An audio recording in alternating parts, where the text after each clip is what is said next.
اچھا حضور بغیر کسی کتاب کو دیکھے ہوئے آپ نے اتنی عظیم الشان کتاب لکھ دی. اعلیٰ حضرت غوث پاک کی نسبت پر ہمیشہ فخر کرتے رہے. اعلیٰ حضرت فرماتے ہیں یہ سب میرے غوث پاک کا کرم ہے. جب کتاب لکھ رہا تھا ایسا محسوس ہو رہا تھا کہ غوث پاک کی روحانیت میرے پشت پر سوار ہے. کیا دبے جس پہ حمایت کا ہو بچہ تیرا, شیر کو خطرے میں لاتا نہیں کتا تیرا. جب کتاب لکھ رہا تھا غوث پاک رہنمائی فرما رہے تھے, احمد رضا اس دلیل کو بھی لکھو, اس آیت کو بھی لکھو, اس حدیث کو بھی لکھو. غوث پاک فرماتے جا رہے تھے اور احمد رضا کا قلم چلتا جا رہا تھا. یہ صرف میری کتاب نہیں بلکہ غوث پاک کی زندہ کرامت. یہ اعلیٰ حضرت کی شان ہے. اور جب اعلیٰ حضرت بمبئی پہنچے تو حضور مفتی برہان الحق صاحب جبل پوری علیہ رحمت و رضوان اعلیٰ حضرت کا استقبال کرنے کے لیے بمبئی پہنچے. مفتی برہان الحق صاحب جبل پوری اعلیٰ حضرت کے مرید بھی ہیں, خلیفہ بھی ہیں اور ان کے روحانی فرزند بھی. جگہ جگہ اعلیٰ حضرت نے خطوں میں ان کو اپنا روحانی بیٹا وہ گئے اعلیٰ حضرت کا استقبال کرنے. چند دنوں اعلیٰ حضرت کے ساتھ قیام رہا. ایک دن اچانک اعلیٰ حضرت باطنی کشف کی بنیاد پر فرما رہے ہیں کہ برہان میاں تیار ہو جاؤ, باندرا کے ساحل پر ایک مجذوب صاحب رہتے ہیں, ان سے ملاقات کرنے کے لیے جانا. باندرا بمبئی میں ہے, سمندر کے کنارے. وہاں کے ساحل پر ایک خانقاہ ہے, ایک مجذوب رہتے ہیں, ان سے ملاقات کرنے کے لیے چلنا ہے. مفتی برہان الحق کو لے کر اعلیٰ حضرت چلے اور ادھر مجذوب صاحب اپنے مریدین کو جمع کر کے فرماتے ہیں بہت بڑے عالم مجھ سے ملنے کے لیے آ رہے ہیں, اس لیے ان کے استقبال کی تیاری کرو, ان کے لیے چائے بناؤ, کافی بناؤ, قہوہ بناؤ. اعلیٰ حضرت چلے ہیں اور اعلیٰ حضرت کی خوشبو یہاں خانقاہ میں محسوس ہونے لگی ہے. جیسے جیسے اعلیٰ حضرت قریب ہوتے گئے ویسے ویسے مجذوب صاحب کو اعلیٰ حضرت کی خوشبو بھی قریب سے قریب تر محسوس ہونے لگی. جب اعلیٰ حضرت خانقاہ کے بالکل قریب پہنچے, مجذوب صاحب اپنے متعلقین سے کہتے ہیں کہ عالم صاحب قریب آ چکے ہیں, خوشبو قریب سے آ رہی ہے, چلو باہر نکل کر ان کا استقبال کرتے ہیں. اعلیٰ حضرت باہر, اعلیٰ حضرت بالکل خانقاہ میں پہنچ گئے تھے, مجذوب صاحب باہر نکلے. اعلیٰ حضرت کے رخ زیبا پر نظر پڑی, دونوں میں سلام و مصافحہ ہوا اور بڑے اعزاز و اکرام کے ساتھ اعلیٰ حضرت کو لے کر وہ اپنی خانقاہ میں پہنچے. اعلیٰ حضرت بیٹھے ہیں, مجذوب صاحب بیٹھے ہیں, مفتی برہان الحق صاحب بیٹھے ہیں, ان کے مریدین متعلقین بیٹھے ہیں. اور مجذوب صاحب کی عادت تھی کہ ان کی خانقاہ میں 3 چیزیں ہمیشہ دستیاب رہتی تھی, چائے, کافی, قہوہ. اور جب کوئی عالم پہنچتا تھا تو چہرہ دیکھ کر غور کے بعد اور فکر کے بعد فرماتے تھے کہ ان کو چائے پلاؤ, ان کو کافی پلاؤ, ان کو قہوہ پلاؤ. لیکن جب اعلیٰ حضرت پہنچے تو فرماتے ہیں بتائیے آپ کیا پینا پسند کریں گے, آپ کے لیے چائے بھی حاضر ہے, آپ کے لیے کافی بھی حاضر ہے, آپ کے لیے قہوہ بھی حاضر ہے. اعلیٰ حضرت بزرگوں کی بارگاہ کے ادب شناس اعلیٰ حضرت فرماتے ہیں کہ مجذوب صاحب نے تینوں کا نام لیا ہے, مجھے تینوں میں برکت نظر آ رہی ہے. چائے بھی پسند ہے, کافی بھی پسند ہے, قہوہ بھی پسند ہے. ایک ہی پیالی میں چائے ڈالی گئی, اسی میں کافی ڈالی گئی, اسی میں قہوہ ڈالا گیا اور اعلیٰ حضرت چمچے سے ہلا کر پی لیتے ہیں. اس کے بعد مجذوب صاحب میں اور اعلیٰ حضرت میں گفتگو شروع ہوتی ہے.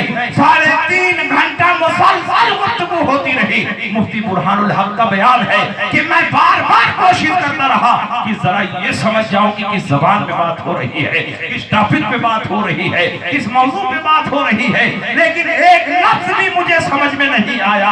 اللہ بہتر جانے کی کس زبان میں بات ہو رہی تھی. یہ گفتگو اردو میں نہیں ہو رہی تھی, اردو جانتا ہوں, عربی میں نہیں ہو رہی تھی, عربی سمجھتا ہوں, فارسی میں نہیں ہو رہی تھی, فارسی پڑھا ہوں, ہندی میں نہیں ہو رہی تھی, ہندی جانتا ہوں. اللہ بہتر جانے کہ یہ دونوں ولی کی زبان میں بات کر رہے ہیں, کس ٹاپک پہ بات کر رہے ہیں, کس موضوع پہ بات کر رہے ہیں. جب گفتگو ختم ہوئی تو اعلیٰ حضرت عظیم البرکت اجازت لے کر جانے لگے. مجذوب صاحب نے دروازے تک رخصت کیا, اعلیٰ حضرت جانے لگے. مفتی برہان الحق بھی اعلیٰ حضرت کے پیچھے پیچھے چل رہے ہیں. اچانک دل میں خیال آیا کہ اعلیٰ حضرت عظیم البرکت جن سے ملنے کے لیے تشریف تشریف لائے ہیں وہ کوئی معمولی بزرگ نہیں ہوں گے، بہت پائے کے بزرگ ہوں گے۔ چلو میں بھی تنہائی میں اپنے لیے دعا کرا لو، کچھ نصیحت حاصل کر لو۔ اعلیٰ حضرت کے پیچھے پیچھے جا رہے تھے اور پھر بھاگ کر حجرے میں آ گئے اور فرماتے حضور میرے لیے بھی دعا فرما دے، میرے لیے بھی نصیحت فرما دے۔ تو مجذوب صاحب نے فرمایا کہ تم مجھ سے نصیحت لینے آئے ہو؟ کہا ہاں حضور آپ ہی سے نصیحت لینے آیا ہوں۔ کہا اگر تم مجھ سے نصیحت لینا چاہتے ہو تو میری پہلی اور آخری نصیحت یہ ہے کہ ابھی جن کے پیچھے پیچھے چل رہے تھے انہی کے پیچھے پیچھے چلتے رہو، جنت تک پہنچ جاؤ گے۔ ان کا راستہ جنت میں لے جانے والا راستہ ہے۔ مسلک اعلیٰ حضرت کوئی گویا مسلک نہیں، جنت میں لے جانے والے راستہ کا نام مسلک اعلیٰ حضرت۔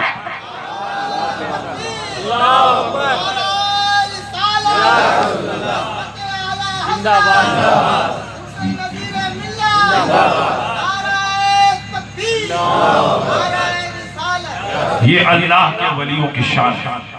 الحمدللہ ہم لوگ بزرگان دین سے محبت کرنے والے، ان کی چوکھٹ پر سجود نیاز لٹانے والے، ان کی عظمتوں کا پرچم لہرانے والے۔ اعلیٰ حضرت عظیم البرکت نے ہمیں بزرگوں کا ادب سکھایا ہے، آستانے کے آداب سکھائے ہیں۔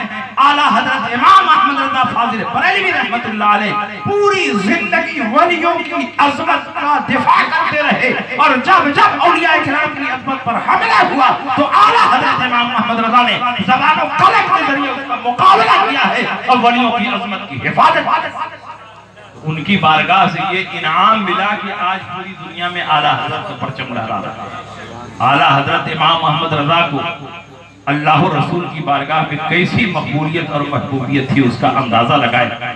جب اعلیٰ حضرت امام احمد رضا اللہ کی بارگاہ میں مقبول، رسول اللہ کی بارگاہ میں مقبول ہے، تو ان کی زبان بھی کس قدر مستجاب ہوگی، کس قدر مقبول ہوگی۔ اسی لیے دنیا نے دیکھا کہ اعلیٰ حضرت کی زبان مبارک سے جو بات نکلتی تھی پروردگار عالم اسے قبول۔ حیات اعلیٰ حضرت میں لکھا ہوا ہے کہ اعلیٰ حضرت امام احمد رضا فاضل بریلوی رضی اللہ تعالی عنہ کی بارگاہ میں بریلی شریف کے ایک بہت بڑے عالم علامہ محمد حسین بریلوی جو علم نجوم اور علم حیات میں بہت ماہر تھے، اتنے ماہر تھے کہ ستاروں کی چال دے کر بتا دیتے بارش ہوگی کہ نہیں، اور لوگ ان کی بارگاہ میں جاتے اور پوچھتے کہ بارش کب ہوگی۔ اور اعلیٰ حضرت صرف علم نجوم اور علم حیات میں نہیں ماہر تھے بلکہ 100 سے زائد علوم و فنون میں مہارت تام۔ علامہ غلام حسین بریلوی جب اعلیٰ حضرت کی بارگاہ میں پہنچے تو علامہ غلام حسین بریلوی اعلیٰ حضرت کے والد علامہ نقی علی خان کے دوست تھے، تو باپ کا دوست باپ کے درجے میں ہوتا۔ اعلیٰ حضرت نے ان کا شایان شان استقبال کیا، ان کی تعظیم و توقیر کی، ان کی ضیافت کی۔ ان دنوں بریلی شریف میں بارش نہیں ہو رہی تھی۔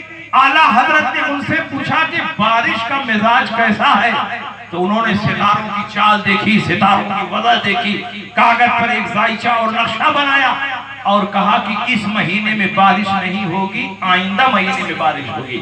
اعلیٰ حضرت امام احمد رضا نے فرمایا کہ اگر میرے رب نے چاہا تو اسی مہینے میں بارش ہوگی۔ انہوں نے کہا اس مہینے میں بارش نہیں ہوگی، ستاروں کی چال بتا رہی ہے، اس مہینے میں بارش نہیں ہوگی، ستاروں کی وضع بتا رہی ہے۔ اعلیٰ حضرت امام احمد رضا نے فرمایا اگر میرے رب نے چاہا تو اسی مہینے میں بارش ہوگی۔ انہوں نے کہا اس مہینے میں بارش نہیں ہوگی، تم ستاروں کی چال نہیں دیکھتے، ستاروں کی وضع نہیں دیکھتے۔ اعلیٰ حضرت امام احمد رضا فرماتے ہیں میں ستاروں کی چال بھی دیکھ رہا ہوں اور ستاروں کو پیدا کرنے والے رب کی قدرت بھی دیکھ رہا ہوں۔ میرے رب نے چاہا تو اسی مہینے میں بارش ہوگی۔ انہوں نے کہا اس مہینے میں بارش نہیں ہوگی، علم نجوم کا قاعدہ بتا رہا ہے، اس مہینے میں بارش نہیں ہوگی، علم حیات کا ضابطہ بتا رہا ہے۔ اعلیٰ حضرت نے دیکھا کہ اتنے بڑے عالم اور بزرگ ہو کر کے یہ کچھ مس گائیڈ ہو رہے ہیں، تذبذب کے شکار ہو رہے ہیں، ان کی رہنمائی اور ذہن کی صفائی ضروری ہے۔ اعلیٰ حضرت کے سامنے ایک کلاک لٹک رہی تھی، ایک گھڑی لٹک رہی تھی، اس میں 11:15 بج رہے تھے۔ اعلیٰ حضرت نے پوچھا بتائیے گھڑی میں کیا ٹائم ہوئے ہیں؟ انہوں نے کہا 11:15 بجے ہیں۔ اعلیٰ حضرت نے پوچھا 12 بجنے میں کتنا باقی ہے؟ انہوں نے کہا پونا گھنٹہ باقی ہے۔ اعلیٰ حضرت نے فرمایا کہ اگر پونا گھنٹہ نہ گزرے تو کیا 12 نہیں بجے گا؟ 12 کی گھنٹی نہیں بجے گی؟ کہا ہرگز نہیں، جب تک پونا گھنٹہ نہیں گزرے گا نہ 12 بج سکتا ہے نہ 12 کی گھنٹی بج سکتی ہے، پونا گھنٹہ گزرنے کے بعد ہی 12 بجے گا۔ اعلیٰ حضرت کھڑے ہوئے، گھڑی کا ڈھکنا کھولا، بڑی سوئی کو کھینچ پر 12 کر دیا، کھینچ کر 12 پہ کر دیا، فوراً 12 بج گیا، 12 کی گھنٹی بج گئی۔ اعلیٰ حضرت نے فرمایا آپ تو کہہ رہے تھے جب تک پونا گھنٹہ نہیں گزرے گا نہ 12 بجے گا نہ 12 کی گھنٹی بجے گی۔ دیکھیے 12 بھی بج گئی، 12 کی گھنٹی بج گئی۔ انہوں نے کہا کہ آپ نے بڑی سوئی کو کھینچ کر 12 پہ کر دیا ہے، اس لیے فوراً 12 بج گیا، 12 کی گھنٹی بج گئی۔ اگر یہ سوئی اپنی فطری رفتار سے چلتی تو پونا گھنٹہ گزرنے کے بعد ہی 12 بجتا۔ اعلیٰ حضرت فرماتے ہیں یہی نقطہ تو میں آپ کو سمجھانا چاہتا ہوں، میں نے بڑی سوئی کو کھینچ کر 12 پہ کر دیا، فوراً 12 بج گیا، 12 کی گھنٹی بج گئی۔ میرا پروردگار بھی قادر ہے، جب چاہے اس ستارے کو کھینچ کر وہاں کر دے، اس ستارے کو کھینچ کر یہاں کر دے، اس ستارے کو کھینچ کر یہاں کر دے، فوراً ستاروں کی چال بدل جائے گی، آپ کا بنایا ہوا نقشہ بدل جائے گا۔ میرے رب نے چاہا تو اسی مہینے میں بارش ہوگی، بلکہ اسی ہفتے میں بارش ہوگی، بلکہ ابھی بارش ہوگی۔ اتنا کہنا تھا کہ بارش ہونے لگی، بارش ہونے لگی، اتنی بارش ہوتی ہے کہ بریلی کی سرزمین جلتا ہے۔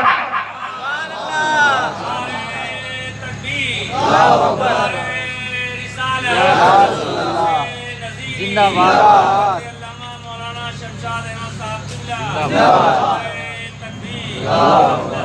اس لیے آپ بزرگوں سے سچی عقیدت و محبت کریں۔ بزرگوں کی محبت ہمارے ایمان کی حفاظت کرتی ہے، اور جس کے دل میں بزرگوں کی عظمت اور محبت نہیں ہوگی رسول اللہ کی بھی عظمت اور محبت نہیں ہوگی۔ اعلیٰ حضرت امام محمد رضا پوری زندگی عشق مصطفیٰ کا چراغ روشن کرتے رہے، اور بزرگوں کی بارگاہ میں اتنے باادب کہ بزرگوں کا تبرک اگر زمین پر گر جاتا تو اعلیٰ حضرت اس کو ہاتھ سے نہیں بلکہ جھک کر اپنی زبان سے اٹھا کر کھاتے تھے۔ آج آپ عرس کرتے ہو اور بہت سارے کھانے، بریانی ہے، پلاؤ ہے، زردہ ہے، بناتے ہو، لیکن میں بہت سی جگہوں پر دیکھا ہوں لوگ کھاتے کم ہیں، گراتے زیادہ ہیں، اسی پر کوئی چپل پہن کر جا رہا ہے، کوئی پاؤں سے کچل رہا ہے۔ یہ بزرگوں کا تبرک ہے، اس کا احترام بھی ہمارے لیے لازم اور ضروری ہے۔ جو آدمی بزرگوں کے تبرک کا احترام نہیں کرے گا وہ بزرگوں کی عظمت کا خیال کیا کرے گا؟ اعلیٰ حضرت امام محمد رضا کی بارگاہ میں جب سید محمد کچھوچوی علیہ رحمت و رضوان فتویٰ نویسی کی ٹریننگ کے لیے پہنچے، سید احمد اشرف اور سید محمد کچھوچوی یہ دونوں بزرگ اعلیٰ حضرت عظیم البرکت کے شاگرد تھے، اور ایسا نہیں کہ سید محمد کچھوچوی صاحب حضور مدنی میاں کے والد فارغ ہو کر کے مدرسے سے صرف فتویٰ نویسی کی ٹریننگ کے لیے اعلیٰ حضرت کی بارگاہ میں پہنچے۔ گھر والوں نے فیصلہ کیا کہ ان کو بہت بڑا مفتی بنانا، اور بڑا مفتی بنانے کے لیے کسی بڑے مفتی کی بارگاہ میں پہنچ کر ٹریننگ حاصل کرنی پڑی۔ جس طرح ڈاکٹر صرف کتابیں پڑھ کر ڈاکٹر نہیں بن سکتا، جب تک کسی ماہر ڈاکٹر کی نگرانی میں کئی سال پریکٹس نہ کرے اس وقت تک وہ ماہر ڈاکٹر نہیں بن سکتا۔ اسی طرح مفتی بھی صرف کتابیں پڑھ کر مفتی نہیں بن سکتا ہے جب تک ماہر جزیات کسی مفتی کی بارگاہ میں پہنچ کر فتویٰ نویسی کی ٹریننگ نہیں۔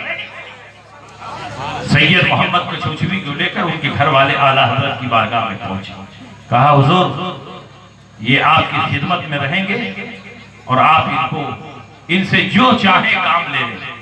اعلیٰ حضرت نے فرمایا میرے پاس کیا ہے؟ میرے پاس تو جو کچھ ہے ان کے جد اعلیٰ کا دیا ہوا، ان کے جد اعلیٰ کا دیا ہوا ہے، یہ میرے پاس رہے فتویٰ نویسی کی ٹریننگ حاصل کرے۔ ایک دن مہمان رہے، دوسرے دن اعلیٰ حضرت نے سید محمد کچھوچوی صاحب کو اپنی بارگاہ میں بلایا۔ اعلیٰ حضرت پلنگ پر ایک طرف بیٹھے ہیں، سید محمد کچھوچوی صاحب دوسری طرف بیٹھے ہیں، اور فتویٰ نویسی کی ٹریننگ کی ذمہ داری دینے سے پہلے اعلیٰ حضرت کی عقیدت و محبت دیکھو، اپنی جیب خاص سے 11 روپیہ اعلیٰ حضرت نکالتے ہیں اور خادم سے فرماتے ہیں جاؤ تبرک لے کر آؤ۔ خادم تبرک لے کر آیا، اسی پلنگ پر تبرک رکھا گیا، اعلیٰ حضرت نے غوث پاک کے نام فاتحہ پڑھی، تبرک اٹھایا اور سید محمد کچھوچوی کو عطا فرمایا کہ لیجیے کھا لیجیے، انہوں نے تبرک کھا لیا۔ باقی تبرک اعلیٰ حضرت نے حاضرین اور سامعین کو دیا کہ آپ لوگ آپس میں تقسیم کر کے کھا لیں، سب لوگوں نے آپس میں بانٹ کر کے کھا لیا۔ سید محمد کچھوچوی محدث اعظم ہند کا بیان ہے، اچانک میں نے دیکھا کہ اعلیٰ حضرت امام احمد رضا اپنے پلنگ سے نیچے اتر آئے، میں نے سمجھا کہ شاید کوئی حاجت ہے اور اپنے گھر میں جانا چاہتے ہیں، لیکن نہیں، میں نے دیکھا اعلیٰ حضرت امام احمد رضا زمین پر بیٹھ گئے اور جیسے نمازی سجدے میں سر جھکاتا ہے ویسے اعلیٰ حضرت زمین پر اپنا سر جھکا رہے ہیں۔ میں نے زمین پر غور سے دیکھا تو میں نے یہ دیکھا تبرک بانٹنے والوں کی غلطی سے تبرک کا ایک چھوٹا سا ذرہ زمین پر گرا ہوا ہے اور وقت کا امام اس کو اپنے ہاتھ سے نہیں بلکہ جھک کر اپنی زبان سے اٹھانے کی کوشش کر رہا ہے۔ جس کے دل میں بزرگوں کے تبرک کی یہ عظمت ہو، جس کے دل میں غوث پاک کے تبرک کا یہ احترام ہو، اس کے دل میں غوث پاک کا کتنا احترام ہوگا۔ اعلیٰ حضرت امام احمد رضا فاضل بریلوی پوری زندگی بزرگوں سے محبت فرماتے رہے، اسی لیے غوث پاک رضی اللہ تعالیٰ عنہ نے اپنی بارگاہ سے امام احمد رضا کو وہ انعام عطا فرمایا کہ قدم قدم پر اعلیٰ حضرت عظیم البرکت کی حمایت ہے۔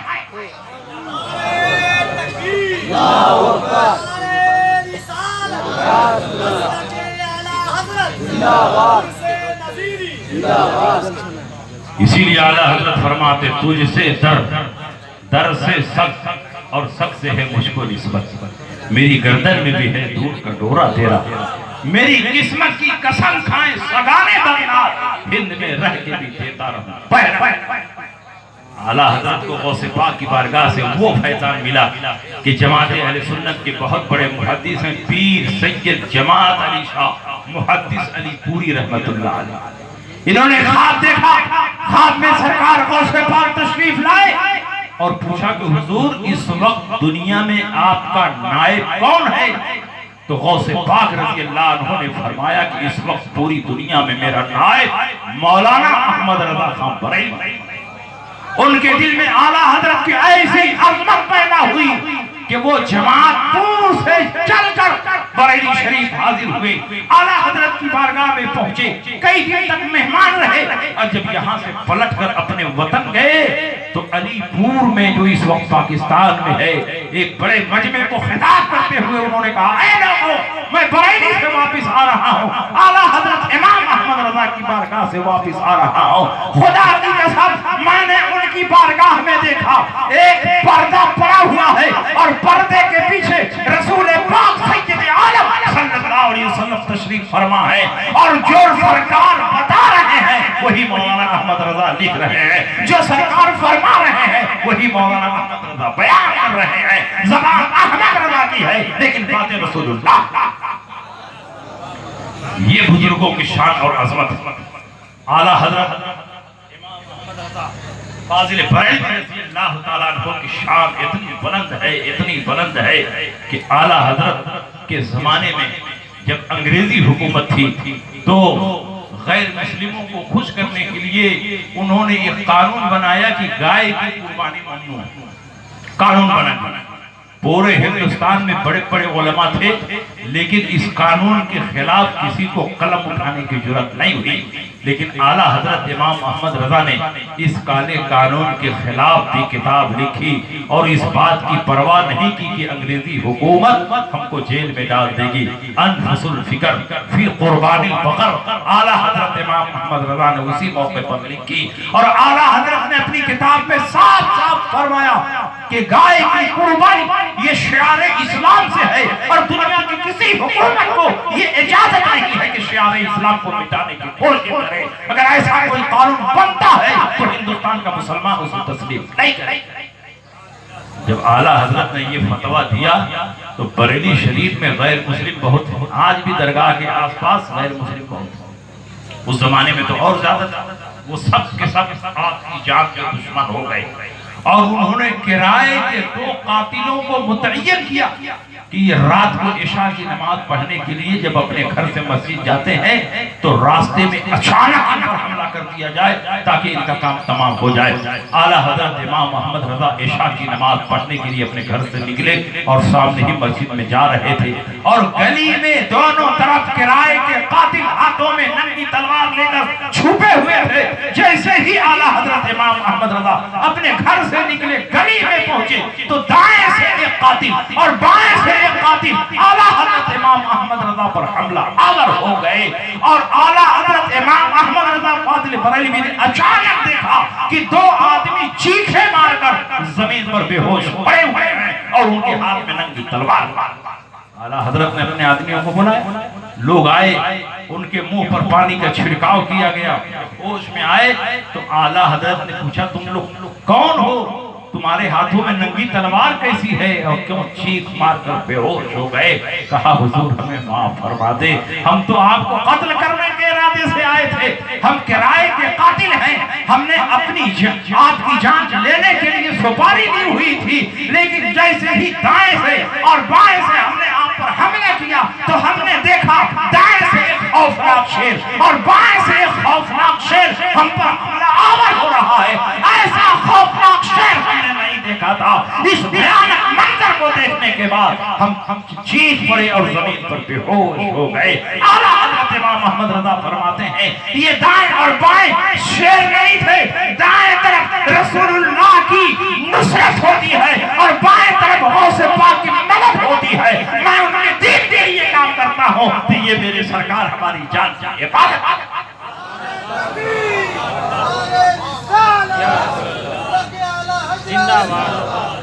اس لیے آپ بزرگوں کے بتائے ہوئے راستے پر چلیں، کسی بھی ولی غوث اور قطب کا راستہ غلط نہیں، جتنے بھی سلسلے ہیں اس سلسلے کے جتنے مشائخ ہیں سب کے سب دنیا میں ایک ہی پیغام دینے کے لیے آئے، اللہ و رسول کی محبت کا پیغام، ان کی تعلیمات پر چلنے کا پیغام۔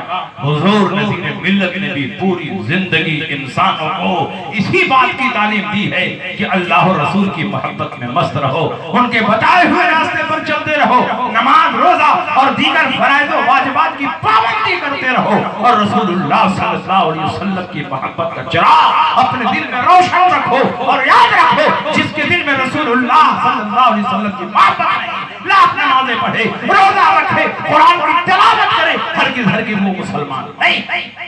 اس لیے ضروری ہے کہ آپ اس دور میں بزرگوں کے راستے پر چلتے رہیں، جو غوث کا راستہ تھا، جو خواجہ کا راستہ تھا، جو ثابت پیر کلیری کا راستہ تھا، جو محبوب الہی کا راستہ تھا، جو مخدوم سمنا کا راستہ تھا، جو نظام الدین اولیاء کا راستہ تھا، وہی راستہ اعلیٰ حضرت امام محمد رضا کا ہے۔ ان تمام راستوں کو اگر ایک چھوٹے سے لفظ کے ذریعے تعبیر کیا جائے تو یہ کہا جا سکتا ہے مسلک اعلیٰ حضرت، مسلک اعلیٰ حضرت کوئی نیا مسلک نہیں، صحابہ کے مسلک کا نام مسلک اعلیٰ حضرت ہے، تابعین کے مسلک کا نام مسلک اعلیٰ حضرت ہے، غوث و خواجہ کے مسلک کا نام مسلک اعلیٰ حضرت ہے۔ لحد میں عشق رخ شاہ کتاب لے کے چلے، اندھیری رات سنی تھی چراغ لے کے چلے، تیرے غلاموں کا نقش قدم ہے راہ خدا، وہ کیا بھاگ سکے جو یہ سراغ لے کے چلے۔ بس انہی باتوں کے ساتھ میں اپنی تقریر ختم کر رہا ہوں۔ 1 گھنٹے کا ٹائم ملا تھا، پورا 1 گھنٹہ کمپلیٹ ہو گیا ہے، انشاءاللہ پھر کبھی موقع ملا اور تفصیل سے گفتگو کی جائے گی۔ وآخر دعوانا الحمدللہ۔